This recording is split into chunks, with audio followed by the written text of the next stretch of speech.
আসসালামু আলাইকুম। আমি শাফিন মাহবুব, পড়ালেখা করতেছি dyes and chemical engineering department বুটেক্সের 51st ব্যাচ। সো আজকের এই ভিডিওতে আমি Khulna university admission test ARB unit এটা নিয়ে কিছু গাইডলাইন দিব এবং আমার এক্সপিরিয়েন্স শেয়ার করব। আমি লাস্ট বারের অ্যাডমিশন ব্যাচ ছিলাম এবং এই খুলনা ইউনিভার্সিটি ARB দুইটাতেই এক্সাম দিয়েছিলাম। এই ইউনিটে ছিলাম 290তম এবং বি ইউনিটে ছিলাম 186তম। সো আমার এক্সপিরিয়েন্স এই ভিডিওতে শেয়ার করব। সো প্রথমত খুলনা ইউনিভার্সিটির মার্কস ডিস্ট্রিবিউশনে যদি আমরা যাই, আচ্ছা খুলনা ইউনিভার্সিটি যদিও এটা ভার্সিটি স্ট্যান্ডার্ডের আন্ডারে ধরা হয়, বাট এদের যেই এক্সামটা এই ইউনিটের এক্সামটা সেটা কিন্তু ক্যালকুলেটর অ্যালাউড। সো ক্যালকুলেটর যেহেতু অ্যালাউড, সো এইখানে ক্যালকুলেটর হ্যাকস গুলি খুব ইম্পর্টেন্ট, মানে ক্যালকুলেটর হ্যাকস গুলি জানা খুব ইম্পর্টেন্ট, যেহেতু নর্মালি ভার্সিটিতে আমাদের হ্যান্ড ট্রিক্স বা শর্টকাট গুলাতে বেশি ফোকাস করা হয়, বাট খুলনা ইউনিভার্সিটির ক্ষেত্রে কিন্তু ক্যালকুলেটর হ্যাকসটা অনেক ইম্পর্টেন্ট। সো প্যাটার্নের দিকে যাই। খুলনা ইউনিভার্সিটিতে এমসিকিউ আর রিটেন দুই টাইপের কোশ্চেনই থাকে। সো ফিজিক্স, কেমিস্ট্রি, ম্যাথ এই তিনটার এমসিকিউ থাকে 15 মার্কস করে, এবং আইসিটিতে এমসিকিউ থাকে 5 মার্ক, আর ইংলিশে এমসিকিউ থাকে 10 মার্ক। অ্যান্ড যারা আর্কিটেকচারের জন্য অ্যাপ্লাই করবা তাদের এই সব physics, chemistry, math, ICT, English এগুলোর সাথে ড্রয়িং এক্সামও থাকে। সো আমাদের বেলায় প্যাটার্ন একটু আলাদা ছিল। আমাদের বেলায় আইসিটিতে কোনো এমসিকিউ ছিল না, অনলি 15 মার্কসের মতো রিটেন ছিল, এবং বাকিগুলাতেও মানে আমাদের রিটেন ছিল সব 5 করে মনে হয়, আমার এক্স্যাক্টলি খেয়াল নাই, বাট এরকম 10 করে ছিল না। আর এমসিকিউ প্রবাবলি 20 মার্ক বা ওরকম ছিল, আমার এক্স্যাক্টলি খেয়াল নেই, বাট প্যাটার্ন এটা ছিল না। আর আইসিটিতে কোনো এমসিকিউ মানে কোনো এমসিকিউ ছিল না। আবার ইংলিশে আবার কোনো প্রবাবলি রিটেন ছিল না, রিটেন থাকলেও অল্প মার্কসে। যাই হোক, সো এবারে যেহেতু এই প্যাটার্নে করছে,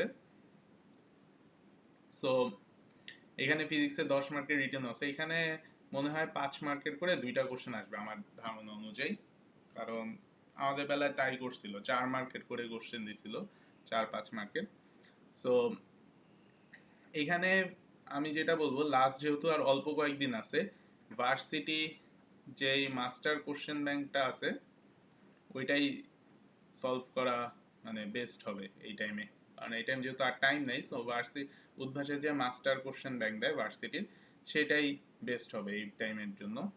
আর উদ্ভাসের যেই খুলনা ইউনিভার্সিটি কোশ্চেন ব্যাংক ওইটা যদি থাকে, ওইটা দেখে মানে এক্সামের মতো করে সলভ করলে বেটার হয়।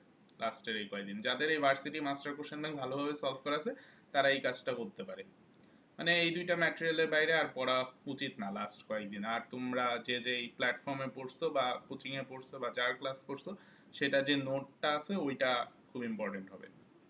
আর যারা ইঞ্জিনিয়ারিং প্রিপারেশন নিচ্ছ, মানে মেইনলি ইঞ্জিনিয়ারিং ইউনিভার্সিটিগুলি টার্গেট করতেছো, বুয়েট, চুয়েট, রুয়েট, কুয়েট, বুটেক্স, এমআইএসটি, সো তারা খুলনা ইউনিভার্সিটি কিন্তু একটা ভালো রেজাল্ট করতে পারবা এই ইউনিটে স্পেশালি, যে ক্যালকুলেটর যেহেতু অ্যালাউড। তো তোমাদের কাছে কিন্তু ফিজিক্স, কেমিস্ট্রি, ম্যাথ, ইংলিশ এগুলা তো নর্মালি সিকেরুয়েট স্ট্যান্ডার্ডই বলা যায়, আইসিটি খালি এক্সট্রা 10 মার্ক আসে।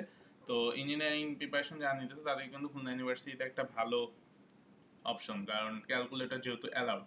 তো তোমরা এখানে বেনিফিটটা পাবা। আর এখানে আইসিটি যারা পড়ো নেয়, আইসিটি অত ইম্পর্টেন্ট কিছু আসে না, আইসিটির বেসিক কোশ্চেনই আসবে, ওই চ্যাপ্টার 3 থেকেই মেইনলি আসে। আমাদের বেলায় চ্যাপ্টার 3 থেকেই আসছিল, আর ওই চ্যাপ্টার 5 এর মনে হয় একটা প্রোগ্রাম দিছিল। আমার এই চ্যানেলে আইসিটি সলভগুলো আছে লাস্ট ইয়ার এক্সামের। সো আইসিটি নিয়ে অত প্যারা নিও না, ফিজিক্স, কেমিস্ট্রি, ম্যাথ এর মধ্যেই থাকো, এখানেই বেশি মার্ক তুললে চান্স হয়ে যাবে, কারণ এখানে 60-70% কারেক্ট করলেই চান্স হয়ে যায় কোনো ইউনিভার্সিটিতে। এবার আসি বি ইউনিটের ক্ষেত্রে। বি ইউনিটে সাবজেক্টগুলি হচ্ছে ফিজিক্স, কেমিস্ট্রি, ম্যাথ। এখানে একটা জিনিস কেয়ারফুল থাকবা, যে অন্যান্য যেই মানে জেনারেল ভার্সিটিগুলা, যে ভার্সিটি এই ইউনিটের আন্ডারে, সেগুলাতে কিন্তু তোমার বায়োলজি ফ্যাকাল্টিতে ম্যাথ আসে না, কিন্তু খুলনা ইউনিভার্সিটিতে তোমার বায়োলজি ফ্যাকাল্টিতেও তোমার হায়ার ম্যাথ অ্যান্সার করা লাগতেছে। সো এখানে ফিজিক্স, কেমিস্ট্রি, হায়ার ম্যাথের সাথে বায়োলজি আর ইংলিশ থাকবে। সো এইটার প্যাটার্নটা আমাদের বেলার মতো সেমই আছে। বায়োলজিতে এমসিকিউ 15, রিটেন 10, দেন ফিজিক্স, কেমিস্ট্রি, ম্যাথে 12 আর 8 করে, আর ইংলিশে 9 আর 6 করে। সো এইখানে রিটেন কোশ্চেনগুলি জেনারেলি 4 মার্কের ছিল আমাদের বেলায়, 4 মার্কের 3টা কোশ্চেন ছিল, এরকম ছিল। সো আচ্ছা, বা বা এখানে আমি একটা কথা বলি, যারা ইঞ্জিনিয়ারিং প্রিপারেশন নিতেছো, সো আমি কিন্তু ইঞ্জিনিয়ারিং প্রিপারেশন নিয়েছিলাম, আর সাথে ভার্সিটি সাব হিসাবে নিয়েছি, কিন্তু বায়োলজি অত ভালো পড়ি না আমি ভার্সিটি ইউনিটে, যেটা সত্যি কথা। কিন্তু খুলনা ইউনিভার্সিটির আগে তো আমি প্রিপারেশন নিই, কারণ আমাদের খুলনা ইউনিভার্সিটি এক্সামটা অনেক পরে হয়েছিল, তো আমার এটা জাস্ট এমনি গেছিলাম এক্সাম দিতে। তো আমি বায়োলজি তেমন, মানে এমসিকিউ যে 15টা না, আমি 10টা মনে হয় অ্যান্সার করছিলাম, যেখানে আমার ঠিক হয়েছিল মনে হয় 6টা নাহলে 7টা।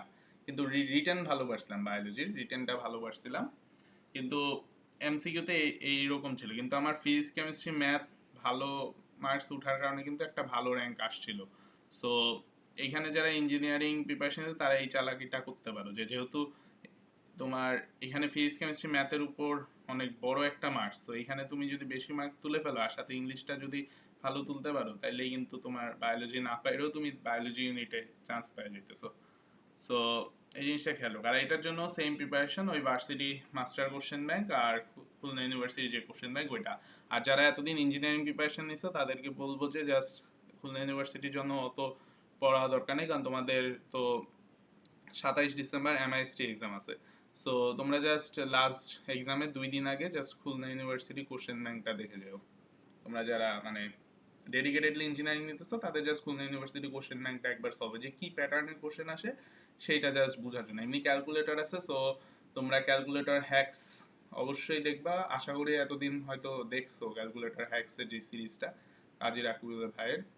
তো ওটা খুব ইম্পর্টেন্ট, এটা অবশ্যই না দেখলে দেখে নিবা, কারণ তোমাদের এমসিকিউ এক্সাম কিন্তু অনেক জায়গায় আছে, যেমন খুলনা ইউনিভার্সিটিতে তো আছেই, সাথে তোমাদের রুয়েটে আর চুয়েটে প্রবাবলি, মানে রুয়েট আর চুয়েটে এমসিকিউ হবে, তারপর তোমার আইইটিতে এমসিকিউ আছে। সো এমসিকিউ এক্সাম ক্যালকুলেটর সহ কিন্তু অনেক জায়গাতেই আছে, সো ক্যালকুলেটর হ্যাক্সটা দেখে নিবা। এর পাশে প্রিপারেশন, আচ্ছা প্রিপারেশনের ক্ষেত্রে আমি বলবো যে ওই যে ফিজিক্স কেমিস্ট্রি ম্যাথ তিনটাতেই, মানে ফিজিক্সে তোমাদের যেই ফর্মুলাগুলা, ফর্মুলা দেন শর্টকাটস, মেইনলি ওই প্ল্যাটফর্মে যে নোটটা তোমরা পড়ছো এতদিন, যেই টিচারের কাছে পড়ছো ওইটা ইম্পর্টেন্ট, আর সাথে কোশ্চেন ব্যাংক তো আছেই। এটা ভার্সিটি কোশ্চেন ব্যাংক, আর ভার্সিটি কোশ্চেন ব্যাংকটাও প্লাস খুলনা ইউনিভার্সিটি কোশ্চেন ব্যাংকটাও। কেমিস্ট্রি ক্ষেত্রে ভার্সিটি এই ইউনিটে আমরা জানি অ্যাজ ইউজুয়াল থিওরি পার্টি আসে, সো তারপর কোশ্চেন ব্যাংক। দেন ম্যাথের ক্ষেত্রে, আচ্ছা এই খুলনা ইউনিভার্সিটির ম্যাথগুলা কিন্তু অত মানে কঠিন আসে না, মানে নর্মালি ভার্সিটি স্ট্যান্ডার্ডই ম্যাথ আসে। সো ভার্সিটি স্ট্যান্ডার্ড ম্যাথগুলা করবা, মেইনলি ওই কোশ্চেন ব্যাংকটাই দিন শেষে।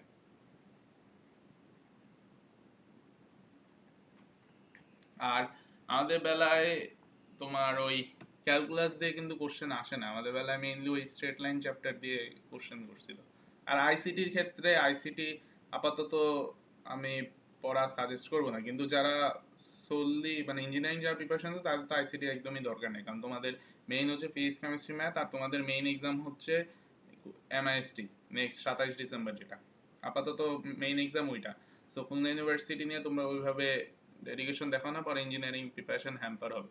সো আইসিটির ক্ষেত্রে যারা ভার্সিটি প্রিপারেশন আছে তারা যদি পড়তে চাও, তাহলে আমি বলবো যে তোমার যেই এইচএসসির সময় যেই আইসিটি নোটটা করছো ওইটা দেখে যেতে পারো, আর যদি নোট না থাকে তাইলে তোমরা চ্যাপ্টার 3, 4, 5 এগুলি জাস্ট দেখে যাইতে পারো, যে যাতে কোশ্চেন আসে, কারণ আইসিটি তো দেখছোই 10 মার্ক, ওই 10 মার্ক দিয়ে তো তোমার আর চান্স হচ্ছে না। আর বায়োলজির ক্ষেত্রে আমি বলবো, বায়োলজি যারা এতদিন ভালো করে প্রিপারেশন নিছো তারা তো নোট অবভিয়াসলি করছো, সো ওই নোটটা প্লাস কোশ্চেন ব্যাংক থেকে টপিকগুলা দেখে, আর তোমার খুলনা ইউনিভার্সিটি কোশ্চেন ব্যাংক থেকে এক্সামের মতো করে আর কি সলভ করা, এটাই আমি বলবো। আর বায়োলজি রিটেন এখানে কিন্তু ওই ডিউ ডিউ রিটেনের মতো অত মানে কঠিন আসে না, বাট প্যাটার্নটা কিন্তু অনেকটা সেম, যেমন ক্যারেক্টারিস্টিক্স লিখতে বলে, ডিফারেন্সেস লিখতে বলে, এরকম আর কি। সো বায়োলজির ক্ষেত্রে এটা। আর ইংলিশের ক্ষেত্রে আমি বলবো জাস্ট কিউ কোশ্চেন ব্যাংক, কারণ এখন লাস্ট টাইমে এসে ওইভাবে পড়ার কিছু না, আর ইংলিশ অনেকেই মানে ওইভাবে পড়ে না অ্যাডমিশনের শুরুতে, যারা পড়ছো তারা তাদের কাছে তো অবশ্যই ম্যাটেরিয়ালস আছে। আর ইংলিশ যারা পড়ো না এই কয়দিন, আমি জাস্ট বলবো যে কোশ্চেন ব্যাংকটাই সলভ করে দাও। ওই মানে 11-12 বেসিক দিয়েই হয়ে যাবে, অত কঠিন করে না তোমার এই খুলনা ইউনিভার্সিটি কোশ্চেনটা। সো এই হইলো তোমার মানে প্রিপারেশন প্ল্যানটা। আচ্ছা, ডিপার্টমেন্টস এর নামগুলা যদি বলি, যেহেতু অন্যান্য ইউনিভার্সিটি ভিডিওতে বলি, সো খুলনা ইউনিভার্সিটি এই ইউনিটে আছে আর্কিটেকচার। সো আর্কিটেকচারের জন্য আলাদা ড্রয়িং এক্সাম হয়। সো আমি যেহেতু ওই এক্সামটা দেইনি, সো ওটা নিয়ে আর বলি নাই কিছু। সো আর্কিটেকচার খুলনা ইউনিভার্সিটি কিন্তু অনেক ভালো অ্যান্ড ডিমান্ড আছে। মানে অনেক ক্ষেত্রে বলা হয় যে বুয়েটের পর খুলনা ইউনিভার্সিটির আর্কিটেকচারটাই বেস্ট। সো আর্কিটেকচার আছে, then computer science and engineering আছে সিএসসি, দেন ইউআরপিও আছে এখানে, urban and rural planning, then ECE আছে, electronics and communication engineering, math, physics, chemistry আর স্ট্যাটিস্টিক্স। এখানে খুলনা ইউনিভার্সিটির সিটসও কম আর ডিপার্টমেন্টসও কম। সো এই জিনিসটা খেয়াল রাখো। খুলনা ইউনিভার্সিটিতে মানে র্যাঙ্কে কিন্তু শুরুর দিকে থাকতে হবে, যেমন 500-600-র মধ্যে কিন্তু থাকলে মানে ভালো ডিপার্টমেন্ট পাবা, কারণ এখানে ডিপার্টমেন্টও কম আর প্রত্যেকটা সিটও কম। সেম বি ইউনিটের ক্ষেত্রে, বি ইউনিটে ডিপার্টমেন্টগুলো আছে forestry and wood technology, then fisheries and marine resources, biotechnology and genetic engineering, then agro technology, তারপর environmental science, pharmacy, soil, water and environment. So এলো ডিপার্টমেন্টসগুলো। সো যারা খুলনা ইউনিভার্সিটি এক্সামে বসতেছো, আর কয়েকদিন পরই এক্সাম, তো সবাইকে বেস্ট অফ লাক।